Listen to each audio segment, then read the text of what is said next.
Hi, everybody. Dan Illman, Ashley Mailloux, taking a look at a good competitive race on New Year's Eve at Aqueduct. Race number 8's the Queens County for some hard-hitting runners going a mile and an eighth. Let's take a look at this field. $150,000 is the purse. It's a big group. The 5, Signador, is going to run in this race. He was also cross-entered in the Harlan's Holiday at Gulfstream on Saturday, where he looked like a major contender, and he just seems like a horse that is improving with every start.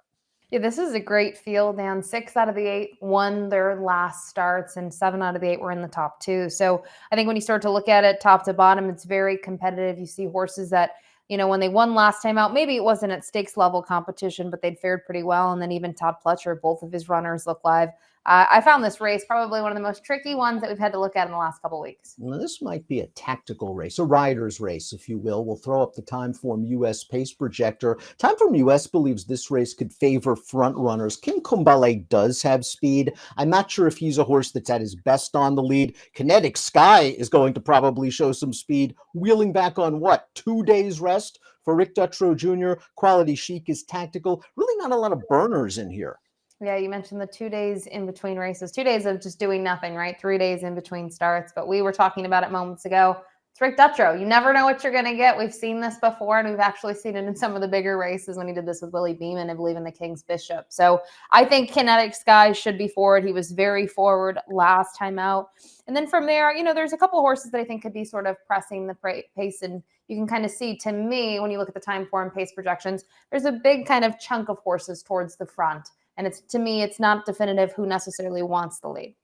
Ray Handel's done a very nice job with the 1 Constitution Lawyer, a horse that's battled various foot problems throughout his career, but Ray's got him in good form, winning his last 2 starts, 1 at a mile and a quarter, and then dropping all the way back to a 1-turn mile for this race. And Constitution Lawyer not only has tactical speed, but he does finish pretty strongly in the stretch. Yeah, his tactical early front from that inside draw might benefit him even at this distance of 9 furlongs. I think he should be just a couple of lengths off of it. And we're looking at this replay. I love that he has that grit that he needs in those final stages of the wire just about every single start. I thought he really has shined in those last 2. And it's interesting. One was at a mile and a quarter, more recently at a mile. I don't mind him stretching out once again. A horse that might be at the mercy of the pace is the 2 Forewarned, who's a true one-run closer, but he's also a cool guy. He's earned over $1 million in his career, and when he wins, he usually pays off, as he did in this race in 2021 at 42-1.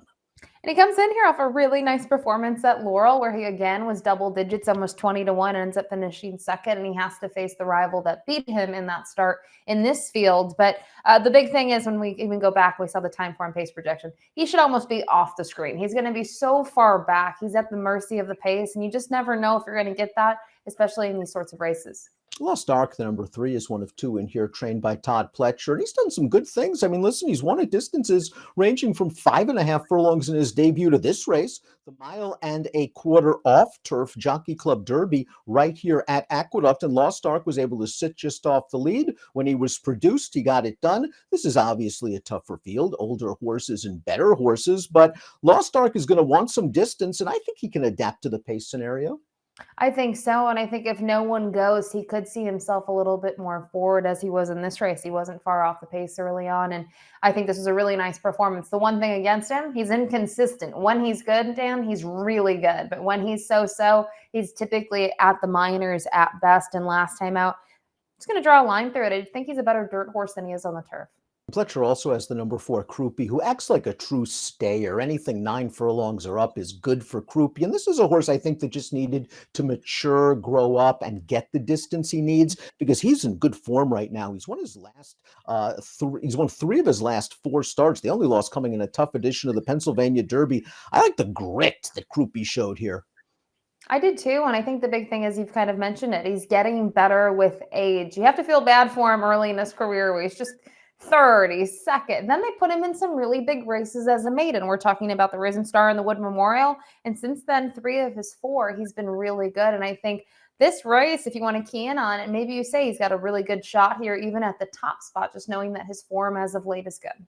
That was the discovery over this course and distance. Signator, there've always been high hopes. He sold for $1.7 million as a 2-year-old. He's by the great Tappet. He's trained by Shug McGahee. And like many Shug-trained horses, he's a guy that seems to be improving with maturity and a little bit of distance. He's won his last 2 starts, and he overcame a moderate pace to win a second-level allowance at Aqueduct. He sort of perched outside, made a really smooth run to the lead, turning for home, and he kept on going. This guy's getting good.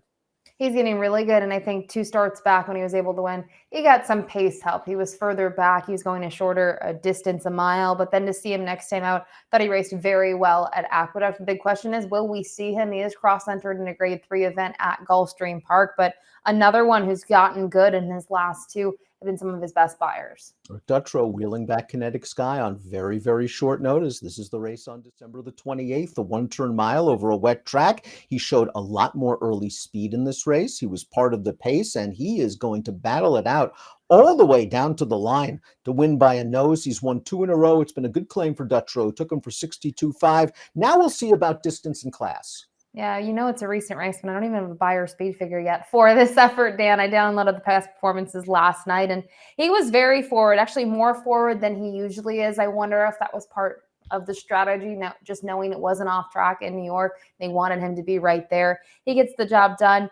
My one knock is not actually the fact that he's coming off a short rest. Actually, Rick Duttrow's numbers are very good between 1 and 7 days off. It's that in the past they've tried this. They've tried wheeling him back after 7 days, and he hasn't fared well. So maybe if I went back down the page and saw he had a better track record with the quick turnaround, I'd be a little bit more enticed. But so far, we haven't seen that from him.